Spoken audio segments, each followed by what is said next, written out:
বন্ধুরা দেখো মাছের মাথাগুলো আমি ভেজে নিয়েছি। এবার এক বাটি হয়েছে মাছের মাথাগুলো। আর এই যে মাছের ডিম ছিল বড় বড় করে ভেজে নিয়েছি আমি। এবার এগুলো ভেঙে ছোটো করে নেবো আর কি। আর এই যে এইদিকে হচ্ছে সবজিগুলো ভাজছি, মূলো, বেগুন, আলু, তারপরে রাঙা আলু, এগুলো সব গাজর, এগুলোকে শুকনো লঙ্কা আর পাঁচফোড়ন দিয়ে ভেজে নিচ্ছি। এটাতে এক বাটি তেঁতুল দিয়ে দিয়েছি। বন্ধুরা দেখো বড়িও ভেজে নিলাম। আমার সবজিগুলো ভাজা হয়ে গেছে। এবার তেঁতুল জলটা দিয়ে দেবো। দেখো বন্ধুরা নুন, মিষ্টি, হলুদ পরিমাণ মতো সব দেওয়া গেছে। শুকনো লঙ্কা ফোড়ন তো দিয়েছি, কটা কাঁচা লঙ্কাও দিয়ে দিচ্ছি আর কি। দেখো ডিমের বড়াগুলো ভেঙে নিলাম আমি। এখন ছোটো ছোটো করে টুকরো করে নিলাম।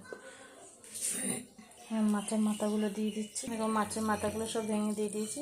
এবার মাছের ডিমগুলো দিয়ে দিচ্ছি। বড়িটা নামাবার আগে দেবো, তাহলে ডিমের ভেতরে একটু রস যেটা ঢুকবে টকটা।